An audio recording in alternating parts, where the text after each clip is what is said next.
Hello, how are you? We are back again. I'm hanging out in the library today. Um, I love books, and during winter break, I always go to the library with myself and my kids. And this year's a little different. We can't stay there as long, and they don't have all the fun activities, that we do all together. But there are still really great things, and I know some of you have gone to Gail Borden Library. And so I just want you always to remember that books are around and books are here. Also, we have our little free library that is right by the front door at school. So you can come and get that anytime. Free books, anytime. I stock it up. Whenever I see it getting a little low, I stock it up with more books because I want you to read all the time. Well, oh my goodness, I think we might finish today. So we'll see what happens. I know I had to cut it short, our last chapter. My computer battery was running out. And so I didn't want to get it flashed in the middle of a thing. So we're back at it. We are on page 186. So 186. It is chapter 37. And so I think, let me start when Ravi's grandpa was talking about what he did in India and with tea. So I'll start from there. So did you know that in India, tea has to be plucked by hand, Ravi? My grandfather said finally. 3 leaves and a bud right from the very top of the tea bush. The tea pluckers pick the tender shoots and drop them into baskets that hang from their heads. When I was a young man, my first job was to work at the tea plantation. I had to stand in the rain and guard the workers, protecting them from wild animals that might be lurking nearby. What kind of wild animals? I asked, but my grandfather didn't answer. Instead, he took me by the hand and led me through the tall grass to the edge of the pond. Amma and Parima were always warning me not to go near. What's Grandpa thinking? What are we doing here? I asked. Again, my grandfather didn't answer. He bent down on his knees and crouched down, careful not to let his veshiti touch the muddy ground. I crouched down. That's kind of the outfit the man wears. It's pants and it's kind of a tunic shirt. I don't have a picture of it. I'll have to find it. I crouched down beside him and watched as he dipped the tea strainer into the water and began dragging it very slowly through the weeds at the edge of the pond. 2 times he pulled the strainer out, and we peered in only at the dirt and dead leaves. But on the 3rd try, his efforts were met with success. 3 long, black, worm-like creatures wiggled in the strainer. We used to call them Draculas in disguise, Paripa told me. The tea plantations were infested with them during the monsoon season. Ooh, I wanted to show you that. Monsoon. Okay, monsoon is when it rains for days and days and days and days, and everything gets flooded. So there are certain parts of India where water totally gets into houses, and it happens every single year. And so that's monsoon, right? Now where'd I go? Oh, there it is. They were much larger than these skinny fellows, but these will have to do. Do for what? I asked. Parima told me about your assignment. The assignment is to find something that represents who I am. I told grandfather, do you think I'm a leech? Paripa laughed and pulled a small glass jar from his pocket. Fill this to the top with water, he said, handing it to me. When I finished filling the jar, he dropped the leeches in, closed the cap, and tightened it. These leeches are a reminder of who we are and where we've come from, Ravi, and of all the hardships we've endured to get here. I thought about our house in Bangalore and my friends back in Vida Madir, especially Pyramid. I thought about the way things used to be, the way I used to be. I don't know who I am anymore, Paripa, I told my grandfather. You are Ravi Suryan Arananan, my grandfather said, putting his arm around me and pulling me close. And the Arananans never give up. I'm sure I'm saying this incorrectly, so I'm sorry. We work hard against all odds and believe in ourselves. Who would have thought that I, a small tea plantation owner, would be able to send his son to a fine university and to help bring his whole family to live in America too? But that is what happened. I miss Bangalore, I said softly. Me too, but you will have many more opportunities here. It doesn't feel like home. Give it time, Paripa said, reaching for my hand. Come, Ravi, Amma and Prima are waiting. If we stay out any longer, they think we've been carried off by a terrible wind. Parima is always complaining about. Everyone in room 506 is crowded around my desk, trying to get a look at the leeches. The time is right, so I open my pencil box and take out the blue candy, the one Miss Frost gave me in the resource room 2 days ago. I put it on my desk and forgot all about I put it in my desk and forgot all about it until this morning. Now this little blue candy is about to play the starring role in my big plan. I look around to make sure no one is watching. Then I place the candy in the glass dish on Bigfoot's desk. That was nice. Chapter 38, Joe. I can't believe my eyes. I actually blink a couple times to make sure I'm not seeing things. Is there really a blue peanut M&M sitting in the glass dish on my desk? The answer is yes. But that's weird. How is it the same one I brought from home? I'm positive. It was single. This is double. Those are rare, especially the blue ones, which is how I know who put it there. Chapter 39, Robbie. Ooh, here we go. I'll get us started, says Miss Mead as she reaches into the basket. She pulls out a card and reads it out loud. On my honor, I'm going to do it. I will try to serve God and my country, to help people at all times, and to live by the Girl Scout law. I say that all the time. That's easy, shouts Dylan, jumping out of his seat. It's Selena. Who else would be dorky enough to still be a Girl Scout in 5th grade? Again, I don't like Dylan Samarine. I have 7th graders who are in Girl Scouts, and we have fun.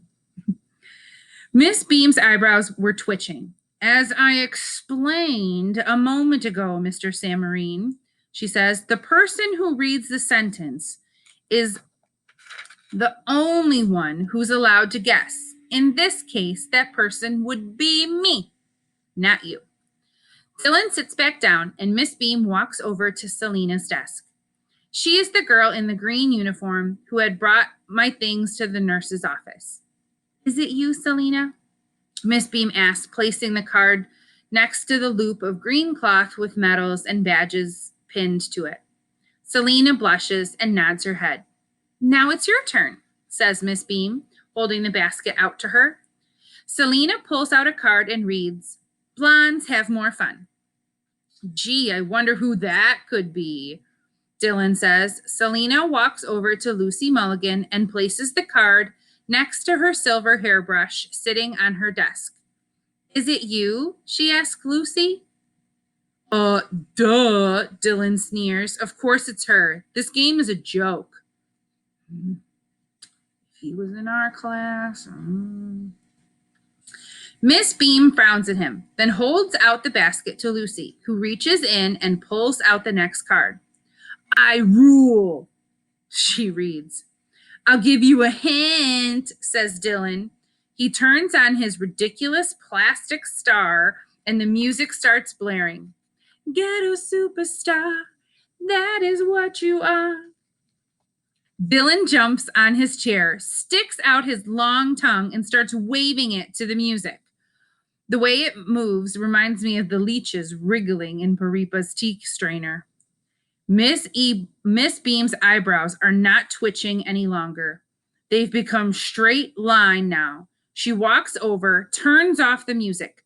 Please get down from your chair, she says. As Dylan starts to climb down, he happens to glance over at Bigfoot's desk. Then he sees the blue candy in the bowl. His eyes grow very wide, and a look of pure shock comes over his face. Yes. Chapter 40, Joe.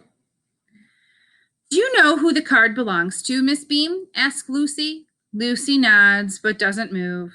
Is something the matter, Lucy? Asks Miss Beam. I don't want to see the leeches, she whispers. What's so scary about a couple stupid old worms, sneers Dylan. Ever since Miss Beam shut down his superstar routine, he's been acting kind of grumpy.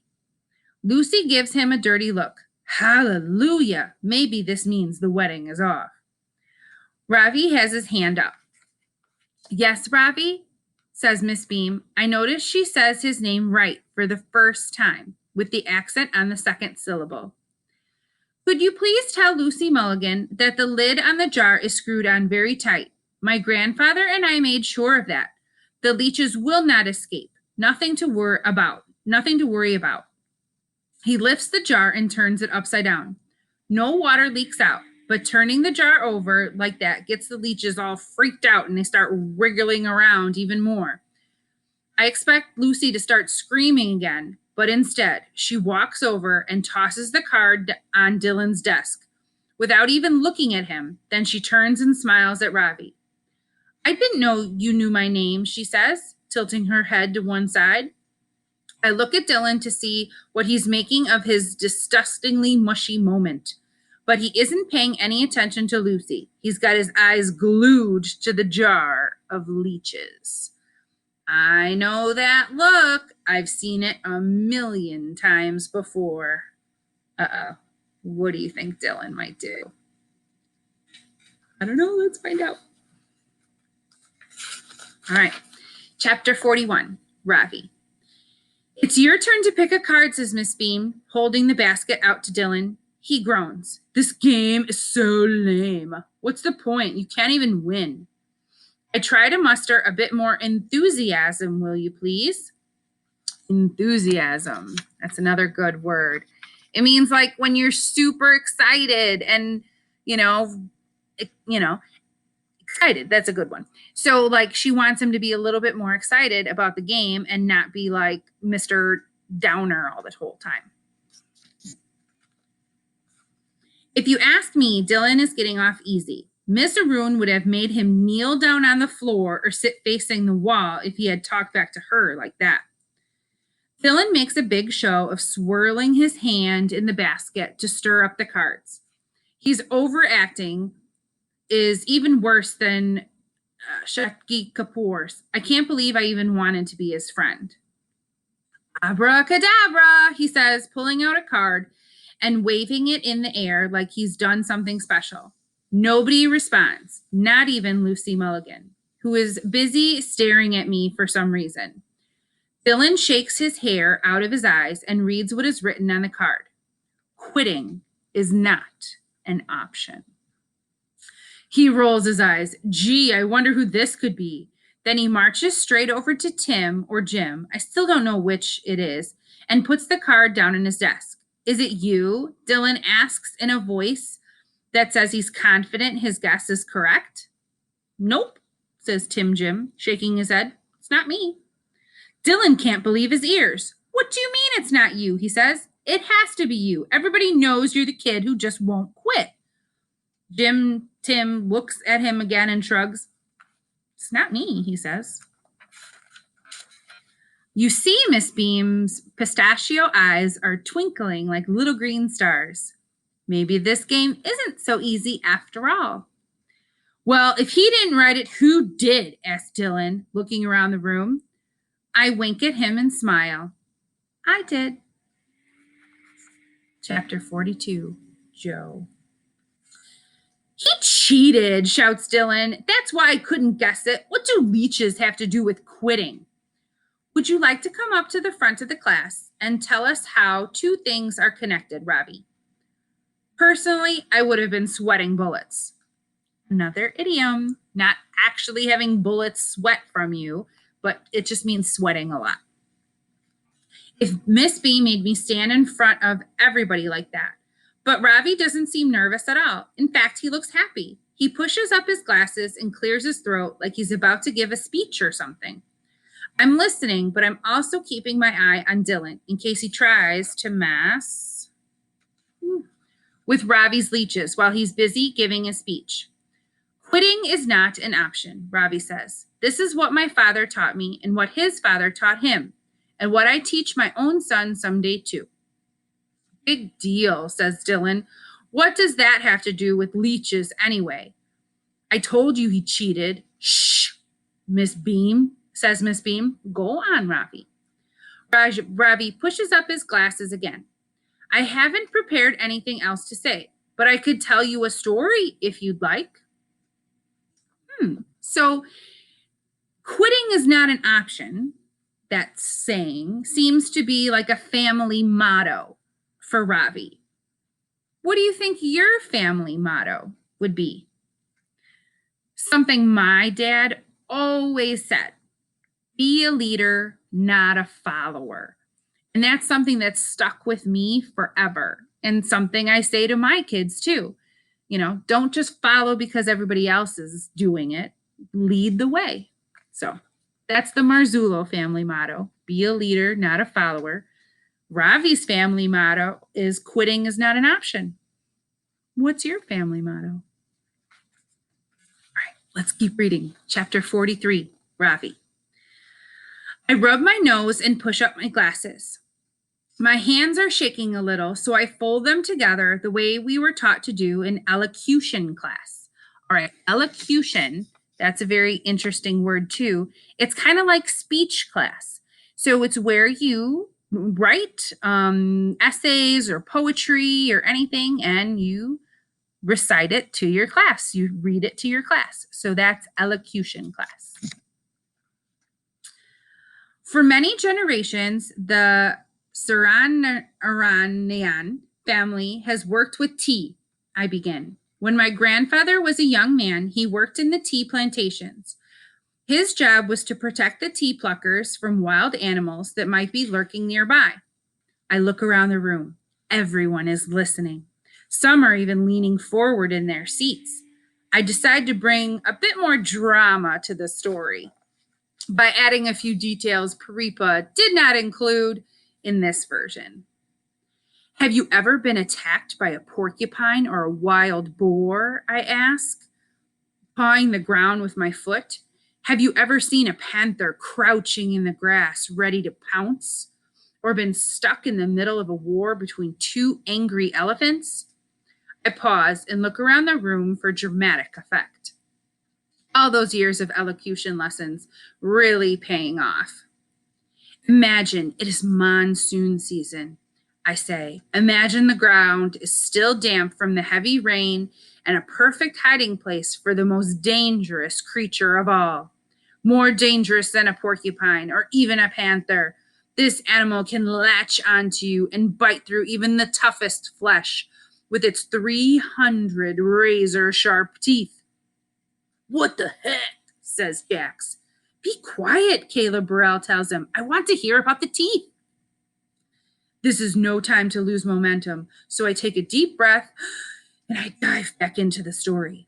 Well, my grandfather battled these tiny Draculas in disguise every single day. Imagine yourself plucking tea under a hot sun when suddenly you realize you're surrounded by vicious black worms waiting to fix themselves to your body and drain your lifeblood out.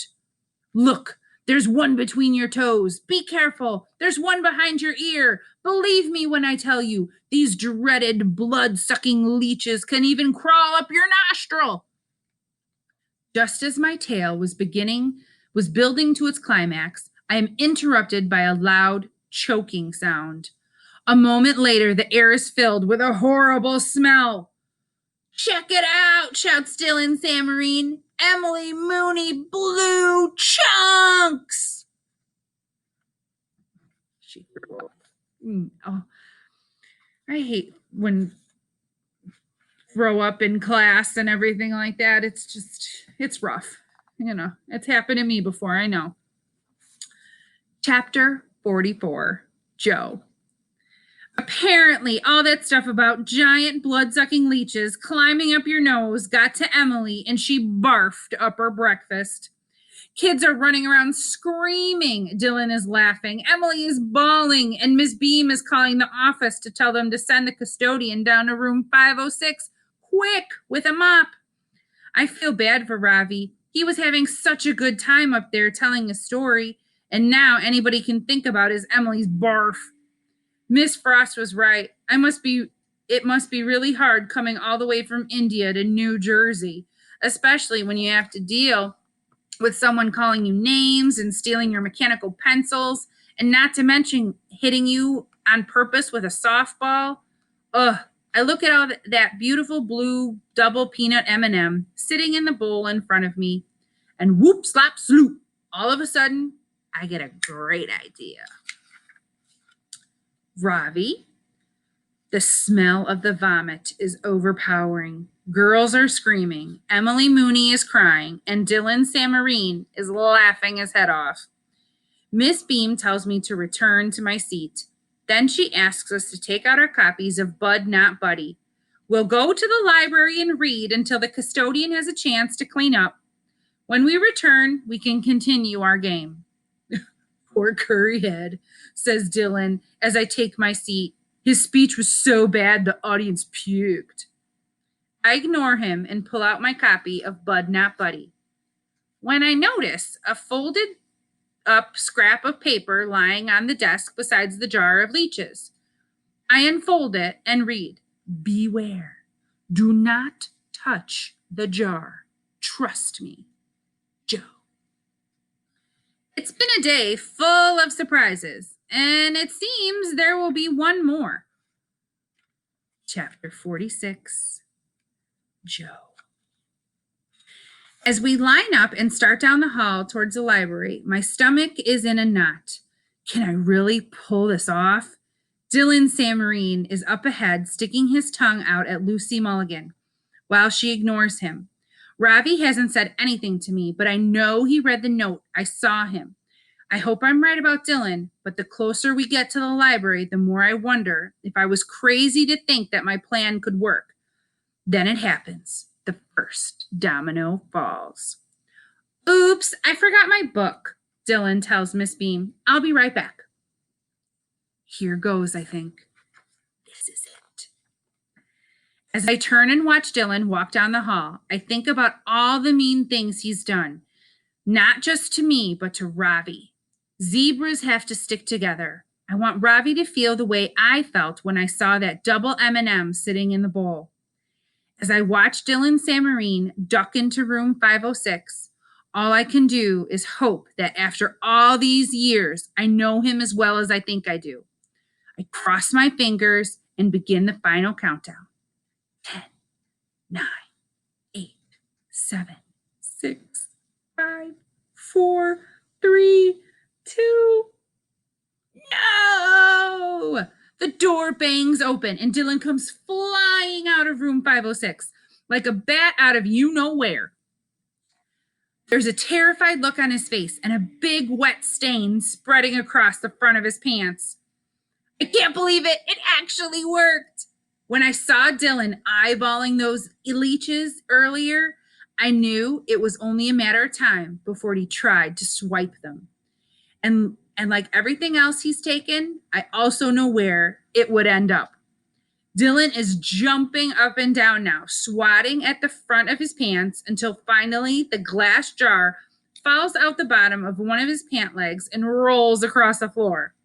Talk about an epic sequence, which I'm going to tell you about when we're done. Oh my goodness. Question though, Why does Joe keep saying that him and Ravi are zebras? I'm not understanding this. What do you think that might mean? All right, chapter 47, Ravi. Oh, we just got a couple more to go. What kind of fool puts leeches in his pants? Loosening the lid had to be a capital idea, nothing less than pure genius. Dylan is running around like a headless chicken. Then the bully of Albert Einstein Elementary School drops his pants and runs screaming down the hall in his starry underwear. Brilliant, I say. A secret prayer thanks to my grandfather and to the poor innocent leeches who sacrificed their lives for this important occasion. Later, after Dylan Samarine has called his mother to come pick him up, and the cleaner has finished wiping up Emily Mooney's vomit, we return to the classroom. Would you like to finish telling your story, Robbie? Miss Beam asks. No, thank you, I say.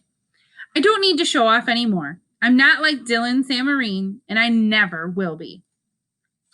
I believe it's your turn to guess, Robbie. Miss Beam holds the basket out to me.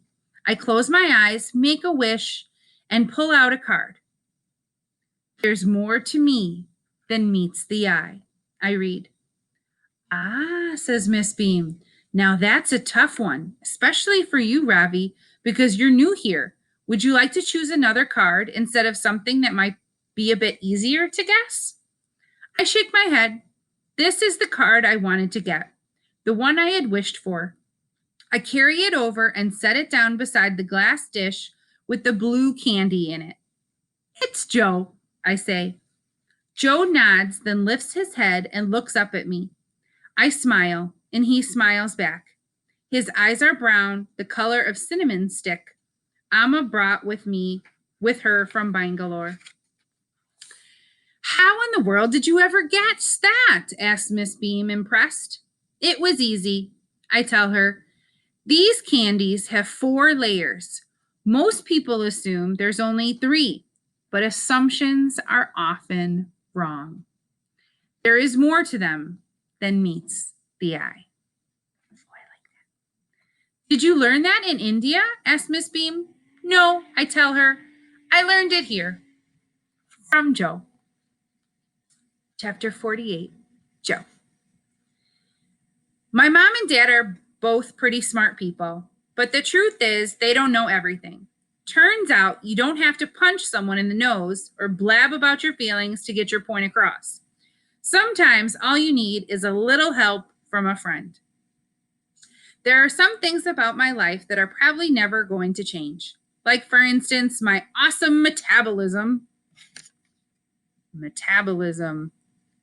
In Joe's case, he can eat a whole bunch of stuff and still, he's just growing up and not getting bigger. Me, on the other hand, if I eat too much, it goes right to my belly. Or the fact that I have APD. But I've only been in 5th grade for 5 days, and I've already noticed a big change.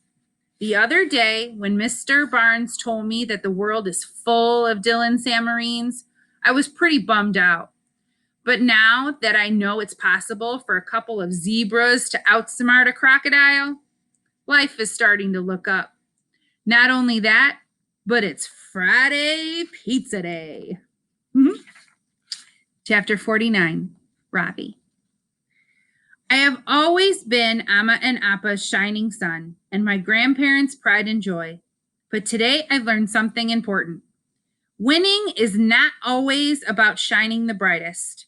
Sometimes it's about sharing the light with someone who has been waiting in the shadows all along. It is 11:30 and the bell has just rung.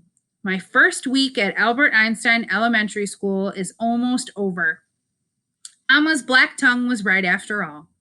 Things have turned out okay. As I pick up my tiffin box and walk out of room 506, I feel like a new person. I haven't decided yet whether I will eat my curd rice or try the pizza today. But it doesn't matter because I know I will not be eating my lunch alone. When I get to the lunchroom, I know my new friend will be saving a seat for me. and I'm all right. Oh, I love this. It's so wonderful. Such a great book, such a great ending. Oh my goodness. Did you think at the beginning of this book that they would get back at him by leeches in his pants? I totally didn't think that. Ugh. Oh my goodness. What was your favorite part of the story? Let's see. I think I think mine was when Miss Frost told Ravi to not, have assumptions, that not just what you think about somebody most likely isn't right. So I think that was my favorite part. Let's see. How will Joe and Ravi's friendship grow? Oh, I think it's just begun. They're going to sit it together at lunch. They're going to talk. They're going to learn about each other, maybe even hang out at each other's houses. Joe will teach him some things. Ravi will teach him some things. It'll be a good time. And finally, what do you think will happen to Dylan? Do you think he'll continue to be that bully? Or do you think maybe he'll learn a lesson? I don't know. But I hope you enjoyed reading Save Me a Seat. And it was a great time together. And hopefully soon we'll be able to be with each other again at school. And maybe you can tell me about a different book that you read over winter break, or another book that we should read together. Well, I just want to thank you again for being with me. I've had so much fun reading with you, and I just hope you have a fantastic Friday. And Happy New Year!